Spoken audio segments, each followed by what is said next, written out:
ክብርት ወይዘሮ አዳነች አቤቤ የብልጽግና ፓርቲ ስራ አስፈጻሚ ኮሚቴ አባልና የአዲስ አበባ ከተማ ከንቲባ፣ ክብርት ወይዘሮ ቡዜና አልቃድር የብልጽግና ፓርቲ ምክር ቤት አባልና የከተማው የምክር ቤት ዋና አፈ ጉባኤ፣ የተከበራችሁ የፓርቲያችን ስራ አስፈጻሚ ኮሚቴ አባላትና የፓርቲያችን ምክር ቤት አባላት፣ የተከበራችሁ ፓርቲያችንን ወክላችሁ በፓርላማ ሕዝብ ተወካዮች ምክር ቤትና በአዲስ አበባ ምክር ቤት እጩ ሆናችሁ የቀረባችሁ ሚኒስትሮች፣ ኮሚሽነሮች፣ ዳይሬክተሮች፣ የከተማችን ከፍተኛ አመራሮች፣ ከተለያዩ ህብረተሰብ ክፍል ተወክላችሁ የምክር ቤታችን እጩ ለመሆን የተዘጋጃችሁ ወጣቶች፣ ሴቶች፣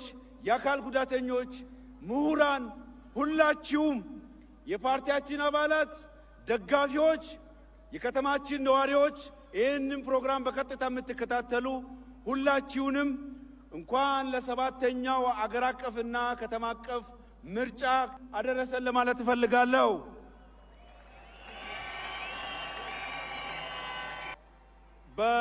ባለፉት 5 ዓመታት በተከናወኑት እጅግ ግዙፍና ህዝቡን በየደረጃው ተጠቃሚ ያደረገው ስራችን የመረጠን ህዝብ የሰነቀውን ተስፋ ያሳረፈውን እምነት ፍሬ አፍርቶ በተመዘገቡ ውጤቶች በየደረጃው ተጠቃሚ መሆን የቻለበት ከተማችን አዲስ አበባ ለሀገራችን ከተሞች የልምድ መቅሰሚያና መማሪያ መድረክ መሆን የቻለችበት አዲስ አበባ በዓለም አቀፍ ማህበረሰብ ደግሞ ከፍተኛ አድናቆትና እውቀትን የተቸረላት የተለያዩ ፖለቲካዊ፣ ማህበራዊ፣ ኢኮኖሚያዊና ዲፕሎማሲያዊ ስኬቶች የተመዘገቡበትና አዲስ አበባ ሕይወቷ የለመለመበት ኢትዮጵያ በዓለም መድረክ ከፍ ያለችበት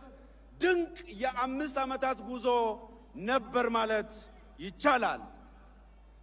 የመደመር እሳቤ ያበረከተውን የምናብ አቅም፣ የእይታ ገጸ በረከት በመጠቀም ለሀገራችን አዲስ ምዕራፍ ከፍቷል። ጽንፍ የረገጠውን የሀገራችንን የፖለቲካ ባህል ሚዛን በማስያዝ ስብራቱን በማቃናት በተከተልናቸው የሀገራችን ብዝሃነትን መሰረት ያደረገና ይህንን ትኩረት አድርጎ በሰራው በህብረ ብሔራዊ አንድነት ላይ የተመሰረተ የጋራ የወል ትርክታችን በመገንባት ጠንካራና የማትናወጽ ኢትዮጵያን እውን ለማድረግ ከወዲሁ አስተማማኝ መሰረት ማሳረፍ ችለናል። ሰው ተኮር እሳቤዎቻችን ሁሉንም የህብረተሰብ ክፍሎች አሳታፊና ተጠቃሚ አድርጓል። በአዲስ አበባ በብልጽግና የአመራር ዘመን ተጠቃሚ ያልሆነ የህብረተሰብ ክፍል የቱ ነው? ታዳጊ ህፃናት ናቸው? ወጣቶች ናቸው? ጎልማሶች ናቸው? ምሁራን ናቸው? ሁሉም ከህፃን እስከ ደቂቅ አዋቂ ድረስ ያለው የከተማችን የህብረተሰብ ክፍል በብልጽግና እሳቤና ቀን ከሌሊት ተለፍቶ በተሰራው ውጤት ከፍተኛ ተጠቃሚነትን እያረጋገጠ መጥቷል። ፓርቲያችን ብልጽግና ለቃሉ የታመነ ለተልእኮ የፈጠነ ፓርቲ ነው። አዲስ አበባን እንደ ስሟ ሞሽሯታል። ስንዴን ኤክስፖርት አድርጓል። ህዳሴን ጥንቅቅ አድርጎ ጨርሶ የኃይል ምንጭ አድርጓል። ኢትዮጵያን በአረንጓዴ አሻራ አልብሷል። ሰው ተኮር ስራዎቻችን የብዙ ቤተሰብን ጓዳ ዳሷል፣ ጎብኝቷል፣ ተጠቃሚነትን አረጋግጧል። አዲስ አበባን እንደ ስሟ ከግብሯ ጋር ለማገናኘት ከፍተኛ ጥረት ተደርጎ የተሳካ ስራ ተሰርቷል። ለነዋሪዎቿ ምቹና ውብ ያደረገ ገጸ በረከትንም አበርክቷል። የተጀመሩ የልማት፣ የዲሞክራሲ፣ የመልካም አስተዳደር፣ የሰላም እና የዲፕሎማሲ ስኬቶቻችንን ይበልጥ አጠናክሮ ለማስቀጠልና ወዳለምነው ሁለንተናዊ ብልጽግና ለመድረስ የአዲስ አበባ ነዋሪዎች መላው ኢትዮጵያውያን ብልጽግና አስተማማኝና ወሳኝ አማራጫችሁ ነው። ድምጻችሁን ለብልጽግና ከሰጣችሁ አዲስ አበባን ይበልጥ ታምራለች፣ ትዋባለች፣ ትፈካለች። የአዲስ አበባ ወንዞች የአይን ማረፊያ፣ የአዕዋፍ መድመቂያ፣ የመልካም መዓዛ መፍለቂያ ይሆናሉ። የብልጽግና ተምሳሌትም አዲስ አበባ ትሆናለች።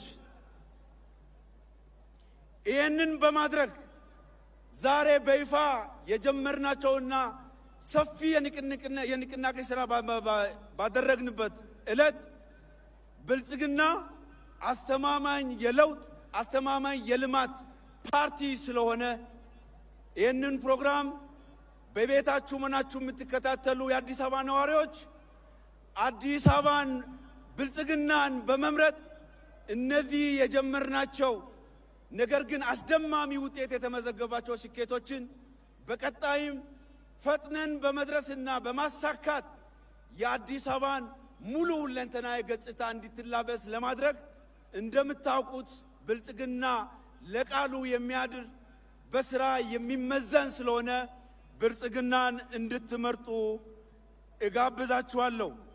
የማወዳደሪያ ምልክታችን የስንዴ ነዶ ነው። የስንዴ ነዶ መምረጥ ጥልቅ ፖለቲካዊ ፋይዳ አለው። ስንዴ ራስን የመቻል የምግብ ዋስትናን ማረጋገጥ፣ ከልመና መውጣት። ስንዴ የድካም ውጤት እድገት፣ የተባበረ ክንድ መገለጫ። የስንዴ ነዶ መምረጥ ማለት የተጀመረውን ኮሪደር ልማት ማፋጠን ማለት ነው። የተማሪዎችን ምገባ ማስቀጠል ማለት ነው። አዲስ አበባን ተምሳሌት ከተማ የማድረግ ስኬት ውጤት ማስቀጠል ማለት ነው። የምንወዳትን አገራችን ኢትዮጵያን ክብርና ዝናዋን ከፍ ማድረግ ማለት ነውና ብልጽግናን ምረጡ ማለት እንፈልጋለን።